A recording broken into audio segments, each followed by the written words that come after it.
بسم اللہ الرحمن الرحیم نحمده ونصلي ونسلم على رسوله الكريم اما بعد فقد قال رسول الله صلی اللہ تعالی علیہ وسلم تنكح المرأة لأربع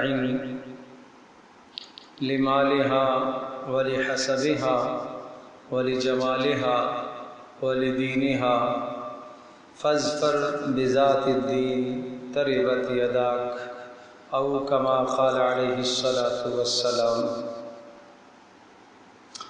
رسول اکرم صلی اللہ تعالی علیہ وسلم نے جو ہمیں مبارک زندگی عطا فرمائی ہے، اس مبارک زندگی میں ہر لمحے کے لیے، ہر وقت اور ہر زمانے کے لیے اور آدمی کی عمر کے ہر تقاضے کے لیے احکام موجود ہیں۔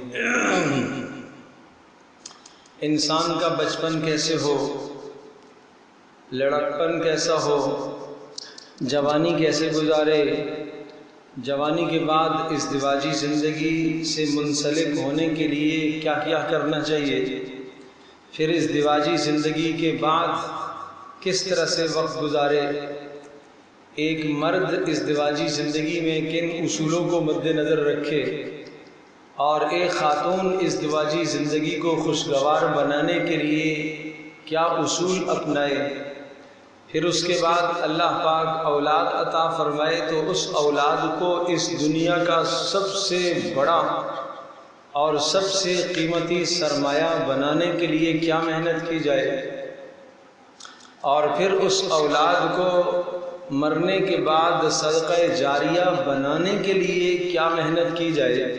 پیارے رسول صلی اللہ تعالی علیہ وسلم کی مبارک تعلیمات ان تمام کے تمام مسائل سے متعلقہ رہنمائی کر رہی ہے۔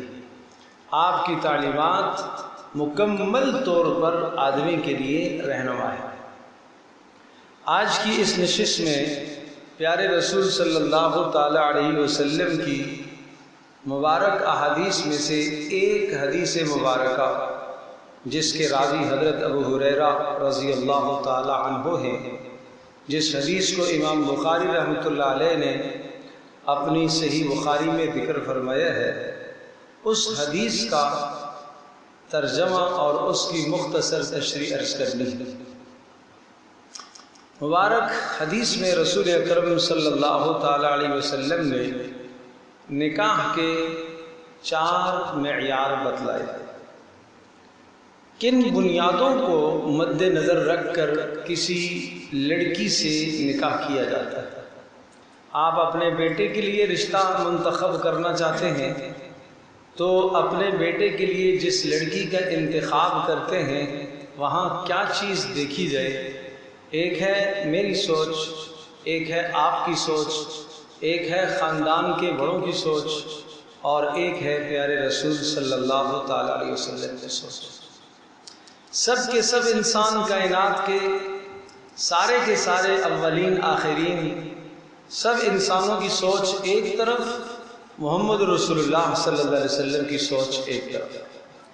محمد رسول اللہ صلی اللہ علیہ وسلم کی سوچ، پیارے رسول صلی اللہ تعالی علیہ وسلم کی بتلائی ہوئی تعلیمات، آپ کا تجربہ، حضرت صلی اللہ علیہ وسلم کی فہم، فراست، سمجھداری، پوری کی پوری انسانیت کی سمجھداری سے زیادہ فائق اور بالا تر ہے اور اوپر ہے۔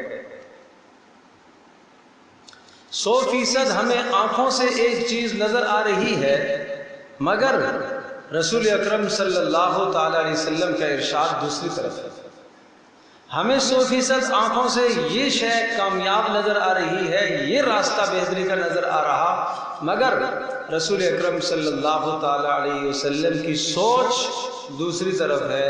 تو میں یہ کہوں گا، میرے ایمان کا یہ تقاضا ہے کہ میری آنکھوں کا دیکھنا غلط ہو سکتا ہے، پیارے رسول صلی اللہ علیہ وسلم کی رائے، آپ کا مشورہ، آپ کی بات غلط نہیں ہو سکتی۔ میرے خاندان کے سارے بڑے مل جائیں اور وہ ایک رشتے کے متعلق طے کر دیں کہ ہاں یہ رشتہ بہتر ہے، مگر رسول اکرم صلی اللہ تعالی وسلم کی تعلیمات اس کے خلاف ہیں، تو مجھے رسول اکرم صلی اللہ علیہ وسلم کی تعلیمات کو مقدم کرنا ہے، اپنے خاندان کی بات کو چھوڑ دینا۔ میرا ایمان ہونا چاہیے کہ میرے لیے کامیابی 100% محمد رسول اللہ صلی اللہ علیہ وسلم کی تعلیمات میں ہے، نہ کہ اپنے خاندان کی سوچ میں۔ اس سے ایک بہت بڑی بات کہنے لگا ہوں، بہت اہم بات کہنے لگا ہوں، اور اس بات کو اگر اپنے دل پر نقش کر لے تو کبھی بھی یہ دل میں وسوسہ نہیں آئے گا، کبھی بھی شریعت سے ہٹ کر، سنت سے ہٹ کر کوئی کام نہیں کریں گے۔ اللہ کرے یہ بات دل میں بیٹھ جائے۔ ایک یہ ہے کہ باپ ہونے کی حیثیت سے میں اپنی بیٹی کے لیے کچھ سوچتا ہوں، آپ باپ ہونے کی حیثیت سے اپنی بیٹی کے لیے بہتر سوچتے ہیں، ایک عورت اپنی بیٹی کے لیے ماں ہونے کی حیثیت سے بہتر سوچتی ہے، ایک لڑکی اپنے بارے میں بہتر سوچتی ہے، اس لڑکی کا اپنے بارے میں بہتر سوچنا، اس لڑکی کی ماں کا اس کے بارے میں بہتر سوچنا، اور اس لڑکی کے باپ کا اس کے بارے میں بہتر سوچنا کتنا بہتر اور کتنا اچھا اور کتنی بہترین سوچ ماں بھی رکھ رہی ہوگی، باپ بھی رکھ رہا ہوگا، وہ لڑکی اپنے بارے میں بھی کتنی بلند سوچ رکھ رہی ہوگی۔ لیکن یہ تینوں کی تینوں سوچیں ایک طرف، محمد رسول اللہ صلی اللہ علیہ وسلم النبی اولا بالمؤمنین من انفسہم، محمد رسول اللہ صلی اللہ علیہ وسلم جو تمہارے بارے میں سوچتے ہیں، اور وہ جو تمہارے بارے میں مخلص ہیں، وہ تمہارے لیے تمہاری ماں سے بھی زیادہ مخلص، تمہارے باپ سے بھی زیادہ مخلص، یہاں تک کہ تمہارے لیے تمہاری جان سے بھی زیادہ مخلص ہیں، تمہارے لیے تمہاری جان سے بھی زیادہ مخلص ہے۔ محمد رسول اللہ صلی اللہ علیہ وسلم تمہارے لیے تمہاری جان سے بھی زیادہ مخلص ہے۔ میری ایک بیٹی کو، جوان بچی کو یہ سمجھنا چاہیے کہ محمد رسول اللہ صلی اللہ علیہ وسلم میرے لیے میری جان سے بھی، میری ذات سے بھی زیادہ مخلص، میری ماں سے بھی زیادہ مخلص، میرے باپ سے بھی زیادہ مخلص۔ میرے باپ کی ایک رائے ہے لیکن رسول اللہ کی تعلیم دوسری ہے، میری ماں کی ایک طرف رائے ہے مگر رسول اللہ صلی اللہ علیہ وسلم کی تعلیم دوسری ہے، میری ذات کی ایک رائے ہے مگر رسول اللہ صلی اللہ علیہ وسلم کی تعلیم دوسری ہے۔ اس موقع پر مجھے رسول اللہ صلی اللہ علیہ وسلم کی تعلیم کو اپنانا چاہیے، اس میں میرے لیے کامیابی ہے۔ تو اس لیے ارشاد فرمایا تنکح المرأة لأربعین، 4 چیزیں دیکھ کر لوگ عورت کا نکاح، عورت کو اپنے نکاح میں لے آتے ہیں۔ ایک لڑکی کے اندر 4 باتوں کو دیکھا جاتا ہے۔ کیا 4 باتیں؟ لمالہا، لوگ مالدار دیکھتے ہیں۔ میری سوچ یہ کہتی ہے، ذہن یہ کہتا ہے کہ کسی مالدار گھرانے کی لڑکی سے شادی کی جائے تاکہ اچھا خاصا بھاری بھرکم جہیز مل جائے، اور اگر جہیز کے ساتھ ساتھ گاڑی بھی مل جائے تو سبحان اللہ، اور گاڑی کے ساتھ اگر گھر اور مکان بھی مل جائے تو پھر تو کیا ہی کہنے، وارے نہارے ہو گئے، لاٹری نکل آئی ہے، پھر تو سب کچھ ہی مل گیا۔ اور اگر کوئی ایسا سسر مل جائے کہ جناب کسی فیکٹری کا مالک ہو تو بس سب کچھ ہی مل گیا۔ آج کا جوان ایسا رشتہ چاہتا ہے، آج کی ماں اپنے بیٹے کے لیے ایسا رشتہ چاہتی ہے، آج کا باپ اپنے بیٹے کے لیے ایسی لڑکی دیکھنا چاہتا ہے، کیونکہ میرے بیٹے نے یہ تعلیم حاصل کی ہے، میرے بیٹے نے یہ پڑھا ہوا ہے، میرے بیٹے نے اتنی ڈگریاں حاصل کی ہیں، میرے بیٹے نے یہ پڑھا ہے، میرے بیٹے نے یہ پڑھا ہے، لہذا مالدار لڑکی دیکھے۔ دوسری صورت ہے لجمالہا، کچھ لوگ کہتے ہیں کہ نہیں، حسن و جمال ہو،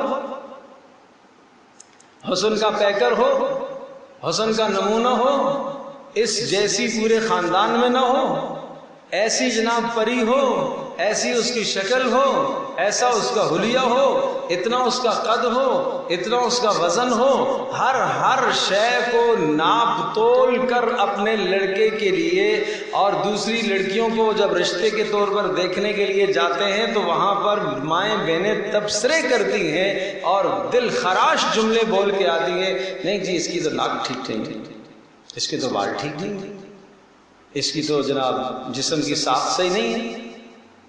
یہ کیا ظلم ہے، یہ کیا ظلم؟ اس کو کس نے بنایا؟ اللہ نے بنایا۔ کیا وہ جینے کا حق نہیں رکھتی؟ آپ کو نہیں پسند ہے تو تبصرے نہ کریے نا، چپ ہو جائیے۔ کیوں اتنے بڑے بڑے معیار بڑھاتے ہیں؟ اتنے بلند و بالا معیار کیوں آپ قائم کر رہے ہیں؟ وہ ایک واقعہ ہے، عرب میں ایک عورت تھی اور اس کی یہاں بیٹی جوان ہوئی۔ جب بیٹی جوان ہوئی، بیٹی بڑی خوبصورت تھی، اس نے مہر رکھا، 5 لاکھ ریال جو مہر دے گا اپنی بیٹی دوں گی، 5 لاکھ سے نیچے بات نہیں کرتے۔ بڑی مشکل سے مر مرا کے ایک جوان نے رقم جمع کی 3 لاکھ، 3 لاکھ ریال اس نے جمع کیے اور جا کر باپ سے کہا کہ ابا جان یہ میں نے جمع کیے ہیں 3 لاکھ، باقی آپ میرے ساتھ کوئی ہیلپ کرے، مجھے وہ لڑکی پسند ہے۔ اب وہ عورت بھی کیا دیکھ رہی ہے؟ مال دیکھ رہی ہے، اتنا بڑا بھاری برقم کیوں مہر متعین کر رہی ہے؟ خیر باپ اس لڑکے کا سمجھدار تھا، اس نے کہا 3 لاکھ مجھے دیجئے، میں کچھ کرتا ہوں۔ چنانچہ یہ 3 لاکھ لے کے لڑکے کو لے کر اس عورت کے گھر میں پہنچ گیا اور جا کے کہا کہ میں بات کروں گا مگر بیچ میں بولنا نہیں ہے، آپ بات میری پوری ہونے دیں۔ جی بولیے، بات کیجیے، مگر مہر جو ہے 5 لاکھ سے کم نہیں ہوگا، پہلے بتا دیتی ہوں۔ عورت نے پہلے سے اعلان کر دیا۔ مرد نے بات کرنا شروع کی، کہا کہ جناب یہ لڑکا ہے میرا اور 1 لاکھ کیش مہر لے کر آیا ہے۔ پھر وہ بول پڑی، میں نے کہا نہیں تھا کہ 5 لاکھ سے کم کی بات نہیں۔ مرد نے کہا کہ میں نے کہا نہیں تھا کہ بیچ میں مت بول لو، بات پوری ہو رہی دینا۔ جی اچھا بولیے۔ کہا 1 لاکھ تو یہ لے کر آیا ہے اور 1 لاکھ میں لے کر آیا ہوں اور میں آپ کو پیغام دیتا ہوں نکاح کا، آپ بھی بیوہ ہو، میں بھی پیغام دیتا ہوں نکاح کا۔ عورت خوش ہو گئی، اس نے کہا ٹھیک ہے قبول ہے، 1 لاکھ میں آپ کا پیغام بھی قبول ہے اور 1 لاکھ میں آپ کے بیٹے کا پیغام بیٹی کے لیے بھی قبول ہے۔ خوشی خوشی باہر آ گئی۔ لوگوں نے راستے میں پوچھا ہاں صاحب کیا ہوا؟ 5 لاکھ اس نے مہر رکھا ہوا تھا، کتنے میں بات بنی؟ اس آدمی نے کہا وہ تو 1 لاکھ میں بات بن گئی۔ کہا وہ کیسے؟ کہا مسئلہ یہ تھا کہ پہلے پرچون میں مال بک رہا تھا، ہم نے بات کی ہے ہول سیل کی، بات کی ہے تھوک کی، بات کی ہے، مال سستا ہو گیا، مال سستا ہو گیا۔ پھر لڑکا جب اپنے گھر آتا ہے تو باپ سے کہتا ہے کہ ابا 1 لاکھ تو بچ گیا نا، 1 لاکھ تو آپ کا مہر ہے، 1 لاکھ میرا، 1 لاکھ بچ گیا، وہ مجھے دے دو۔ تو اب باپ نے کہا ارے بھائی تیری ماں کو بھی تو راضی کرنے کے لیے 1 لاکھ دینا ہے، دوسری کے لیے اسے کو بھی تو راضی کروں گا۔ تو بھائی یہ مال کے معیار ہیں، یہ مال کے معیار ہیں۔ اس لیے رسول اللہ صلی اللہ علیہ وسلم نے فرمایا کہ مال دیکھ کر لوگ نکاح کرتے اور ولی حسبها، حسب دیکھتے ہیں، خاندان دیکھتے ہیں۔ آج کل تو زیادہ تر مالداری دیکھی جاتی ہے، خاندان کوئی بات نہیں، ارے جی ہمیں خاندان سے کیا کرنا ہے، مال مل گیا تو خاندان سے کیا کرنا ہے۔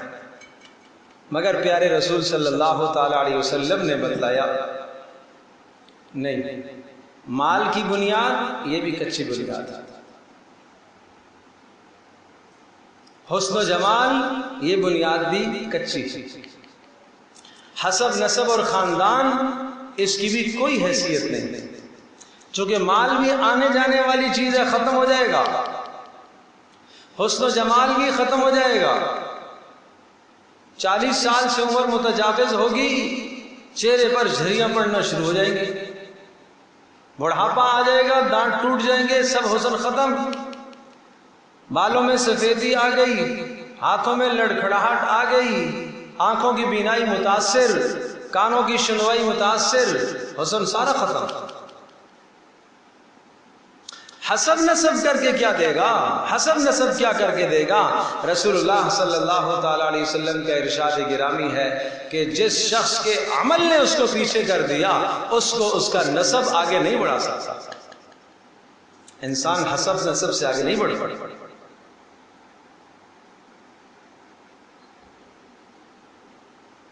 حسب نسب سے آدمی آگے نہیں بڑھ سکتا۔ ترقی اس بنیاد پر نہیں ملتی ہے کہ یہ بلند خاندان کی لڑکی ہے، مال کی بنیاد پر ترقی نہیں ملتی، حسن و جمال کی بنیاد پر ترقی نہیں ملتی، یہ ساری کی ساری بنیادیں کچی ہیں بھائی، یہ سب بنیادیں گر جانے والی ہیں، یہ سب کی سب بنیادیں تباہ ہو جانے والی ہیں، یہ سب کی سب بنیادیں دیر پا نہیں ہیں۔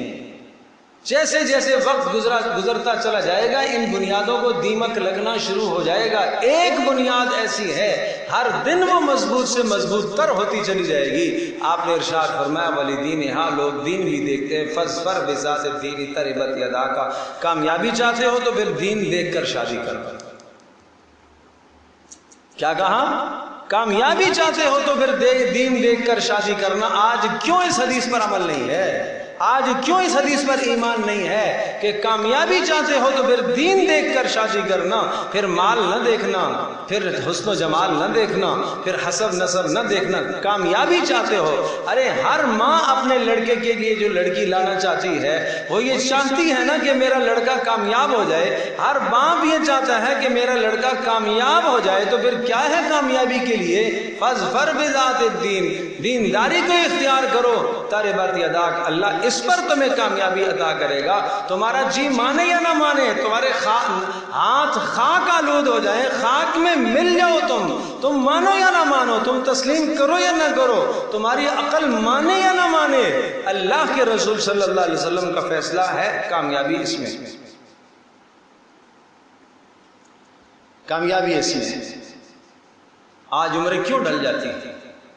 جوانوں کی عمریں بھی ڈھل جاتی ہیں، ڈھلتے ڈھلتے عمریں کہاں پہنچ گئی ہیں؟ نکاح کا انتظام ہی نہیں ہو رہا۔ کیوں جی؟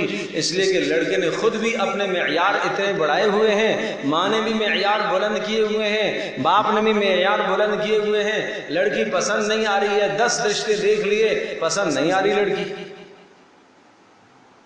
تو نتیجہ کیا نکل رہا ہے؟ عمر بڑھ رہی ہے، عمر بڑھ رہی ہے، جوانی لٹ رہی ہے، جوانی کھپ رہی ہے، جوانی برباد ہو رہی ہے، گناہوں میں لگ رہی ہے۔ اس لیے رسول اللہ صلی اللہ علیہ وسلم کا فرمان ہے کہ جو شخص جوانی میں پہنچ گیا، لڑکی اور لڑکا جوانی میں پہنچنے کے بعد اگر انہوں نے کوئی گناہ کیا تو اس گناہ کا نقصان، گناہ کا خمیازہ ماں باپ کو بھی بھگتنا ہوگا، ماں باپ کو بھی بھگتنا ہوگا۔ 25-26 سال ہو گئے، 30 سال ہو گئے، 32 سال ہو گئے، اس جوان کو شادی نہیں کرائی آپ نے، اپنے بیٹے کے لیے رشتہ ابھی تک نہیں تلاش کیا، جبکہ جناب 15 سال، 16 سال، 18 سال، ارے آخری حد رسول اللہ صلی اللہ علیہ وسلم کی اپنی شادی کب ہوئی؟ 25 سال کی بعد، یہاں کر دینی چاہیے۔ اب یہ 25 کے بجائے 35 ہو گئی ہے عمر، 40 ہو گئی ہے، 10 سال آگے چلا گیا ہے، 15 سال آگے چلا گیا ہے، 18 سال کی لڑکی کو گھر سے رخصت ہو جانا چاہیے تھا، اب یہ 18 سال کی نہیں ہے، 28 سال کی ہو گئی ہے، 10 سال یہ اوپر گزار چکی ہے۔ کیا ان 10 سالوں میں کوئی گناہ اس نے نہیں کیا ہوگا؟ 35 سال اس کی عمر ہو چکی ہے، 38 سال عمر ہو چکی ہے، 20 سال زندگی کے جوانی میں گزار چکی ہے، کیا کوئی گناہ اس سے نہیں ہوا ہوگا؟ کیا کبھی غلط اس کی نظر نہیں اٹھی ہوگی؟ کیا کبھی دل میں غلط، گندا اور بےہودگی کا خیال نہیں آیا ہوگا؟ کیا کبھی غیر محرم سے اس جوان نے بات نہیں کی ہوگی لذت لے کر؟ کیا اس لڑکی نے کبھی غیر محرم سے بات نہیں کی ہوگی؟ اس گناہ کا نقصان کس کو ہے؟ ماں باپ کو۔ عزت لٹے گی تو لٹے گی، مگر گناہ ماں باپ کو بھی ہو رہا ہے۔ یہ ماں باپ اپنی اس بیٹی کے ساتھ، ماں باپ اپنے اس بیٹے کے ساتھ گناہ میں برابر کے شریک۔ رسول اللہ صلی اللہ علیہ وسلم نے دوسری طرف یہ ارشاد فرمایا اذا خطب الیکم من ترضون دینہ وخلقہ فزوجوہ، کہ جب تمہارے پاس پیغام ایسے لڑکے کا آ جائے، ادھر لڑکی کے متعلق کیا بتایا کہ 4 چیزیں دیکھی جاتی ہیں، ان میں سے تم دین دیکھو، باقی تینوں کو چھوڑ دو، وہ 3 کی 3 بنیادیں کچی ہیں، لہذا اپنے لڑکے کے لیے دیندار لڑکی کا انتخاب کرو۔ اور ادھر دوسری طرف یہ ارشاد فرمایا کہ جب تمہارے لیے، تمہاری بیٹی کے لیے پیغام آ جائے، تمہاری بیٹی کے لیے پیغام آ جائے، اذا خطب الیکم من ترضون، ایسے شخص کا پیغام آ جائے کہ جس کا دین تمہیں اچھا لگتا ہو، جس کے اچھے اخلاق تمہیں اچھے لگتے ہو، فزوجوہ، اپنی بیٹی اسے دے دو۔ مالدار ہے لڑکا؟ نہیں مالدار تو نہیں ہے مگر دیندار ہے. مالدار ہے لڑکا؟ نہیں جی مالدار تو نہیں ہے مگر با اخلاق ہے. با اخلاق ہے، دیندار ہے. دیندار ہے تو اللہ کے حقوق ادا کرے گا، با اخلاق ہے تو بیوی کے حق ادا کرے گا. یہ دو بنیادیں آپ نے بتائی. مالدار ہونا نہیں بتایا. کیوں نہیں بتایا؟ مال آنے جانے والی چیز. آج اس کی آمدنی ہے، ماہانہ آمدنی ہے 4 لاکھ 6 لاکھ اس کی آمدنی ہے. کیا پتا کل کیا حالات ہو جائے، کل زیرو پر آ جائے. اگر آپ نے بنیاد مال ہی کو دیکھنا ہے تو کل اگر وہ زیرو پر آ گیا تو رشتہ ٹوٹ جائے گا. اس لیے کہ بنیاد کچی ہے نا. حسن و جمال نہ، حسب نسب خاندان نہیں، منصب عہدہ اقتدار شہرت نہیں. کیا دیکھنا ہے؟ لڑکے کا پیغام آ جائے لڑکی کے لیے تو لڑکے میں 2 باتیں دیکھو، اخلاق اس کے دیکھو اور اس کا دین دیکھو بس. فزوجوہ. اور اگر تم نے ایسا نہ کیا تو پھر فرمایا کہ تکن فتنۃ فی الارض وفساد عریض. اگر تم نے ایسا نہ کیا تو یاد رکھنا اے لڑکی والو، اے لڑکے والو، اگر تم نے ایسا نہ کیا تو اس دھرتی پر بڑا فتنہ پیدا ہوگا اور بہت لمبا چوڑا فساد پھیلے گا. اگر تم نے طرفین سے، دونوں طرفوں سے اگر آپ نے بنیاد دینداری کو نہ بنایا تو پھر فساد ہی فساد ہے، پھر تباہی ہی تباہی. پھر وہ ایسی تباہی گھر میں داخل ہوگی، ایسی بے حیائی اور تباہی داخل ہوگی کہ ساری زندگی تم روتے رہو گے مگر اس کی تلافی نہیں ہو سکے گی. مگر اس کی تلافی نہیں ہو سکے گی بھائی، نہیں ہو سکے گی. ایسے گھرانوں کو ہم جانتے ہیں، کتنے گھرانوں کو میں جانتا ہوں. ماں باپ نے تاخیر کی، لڑکوں نے اپنی مرضی کی، لڑکیوں نے اپنی مرضی کی. ایسے رشتوں کا انتخاب کیا جہاں دینداری ہی نہیں ہے. ارے دینداری کیا، مذہب اسلام ہی نہیں ہے بھائی. لڑکی غیر مذہب کے ساتھ شادی کر رہی ہے، لڑکا غیر مذہب کے ساتھ شادی کر رہا ہے. یہ سب کچھ نوبتیں کیوں آئی ہیں؟ ماں باپ کی سستی کی وجہ سے. ماں باپ نے سمجھداری والا معاملہ نہیں کیا. بچیاں جب بلوغ کو پہنچے تو ماں باپ کا کام ہے، ماں باپ کا کام ہے.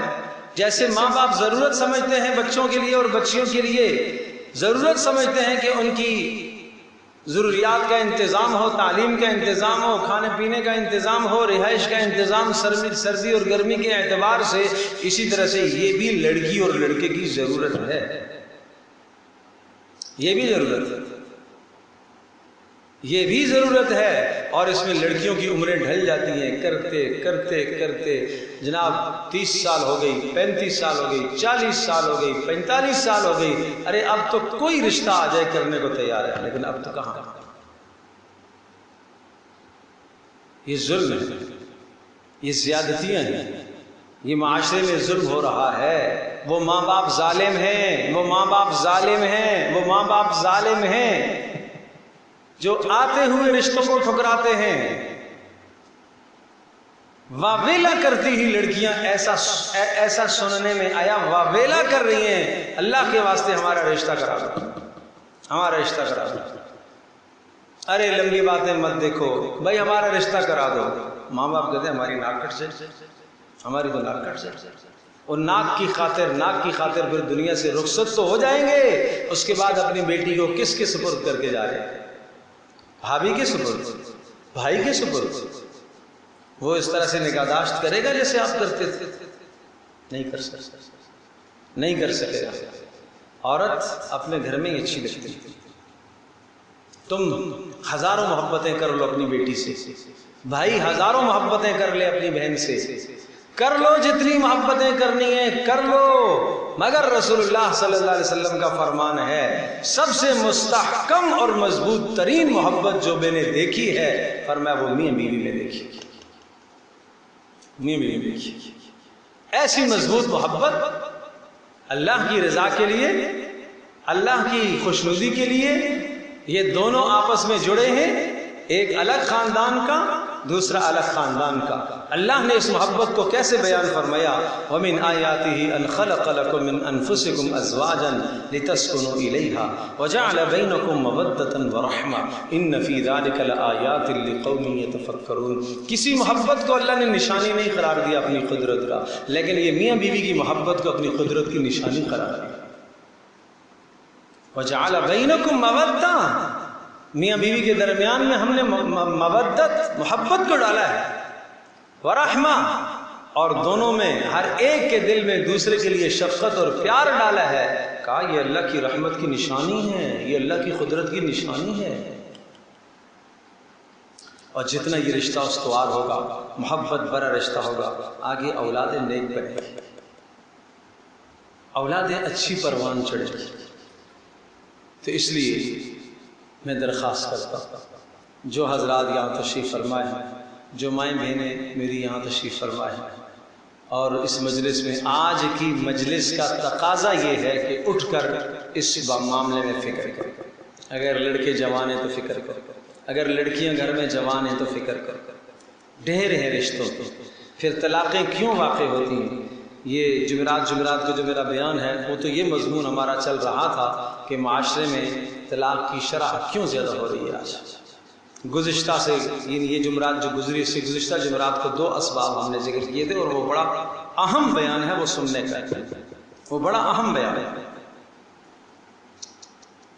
22 سال کی لڑکی طلاق، 20 سال کی لڑکی طلاق، 23 سال کی لڑکی طلاق، ایک بچہ طلاق ہوئی، 2 بچے طلاق ہوئی ہے، 1 بچی طلاق ہوئی ہے، کوئی اولاد نہیں طلاق ہو گئی، 6 ماہ رہ کر طلاق ہو گئی، 3 ماہ رہ کر طلاق ہو گئی، مہینہ رہ کر طلاق۔ کیا ظلم ہے بھائی، کیا ظلم ہے! نہ تو لڑکے کو وہ مسائل سکھائے ہیں، نہ لڑکی کو وہ مسائل سکھائے۔ یہ جاہل نہیں جانتا، یہ جاہل نہیں، اجہل ہے، یہ نہیں جانتا کہ طلاق دینے کا طریقہ کیا ہے۔ یہ بعد میں آ کے کہتا ہے، ڈنڈورا پیٹتا ہے، غصے میں دے دیتی ہے۔ یہ بعد میں آ کے کہتا ہے کہ جناب میں نے ایسا کر دیا تھا۔ یہ بعد میں آ کے کہتا ہے کہ وہ امید سے تھی۔ اس جاہل کو نہیں پتا کہ طلاق تو ہر حال میں واقع ہوتی ہے۔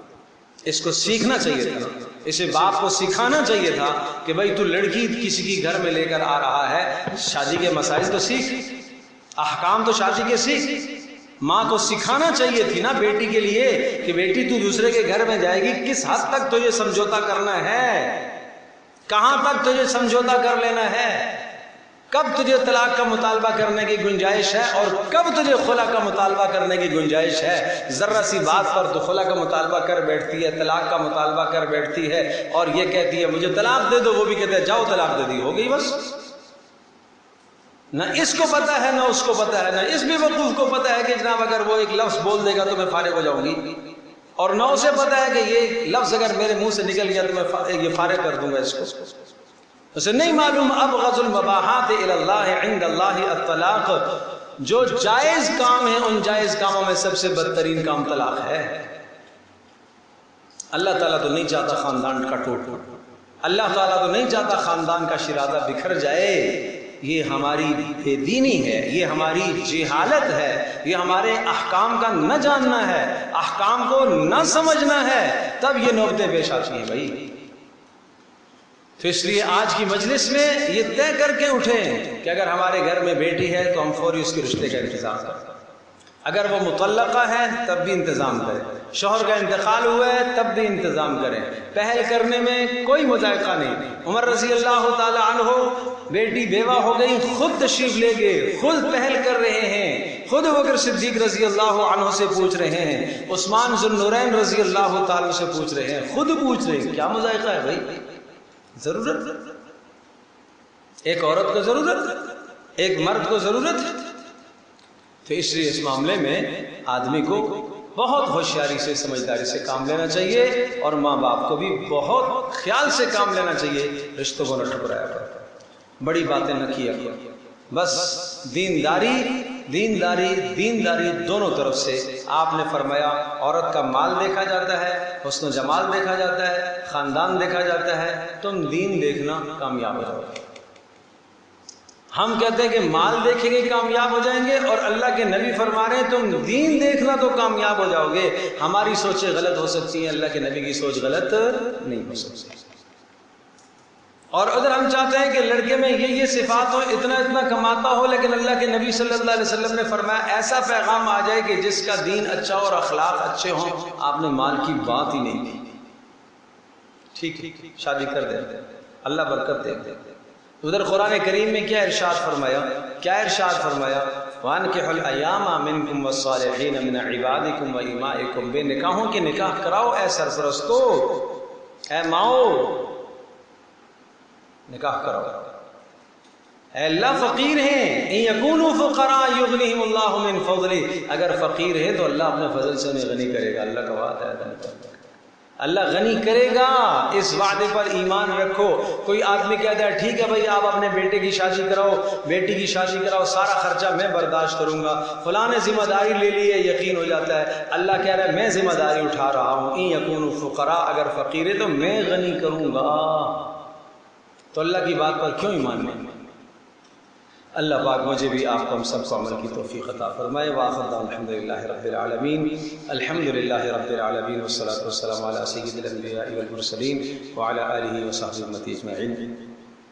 اللهم إنا نسألك الهدى والتقى والعفاف والغنى، اللهم استر عوراتنا وآمن روعاتنا، يا حي يا قيوم برحمتك نستغيث، أصلح لنا شأننا كله ولا تكلنا إلى أنفسنا طرفة عين، سبحانك اللهم وبحمدك نشهد أن لا إله إلا أنت نستغفرك ونتوب إليك، وصلى الله تعالى على خير خلقه محمد.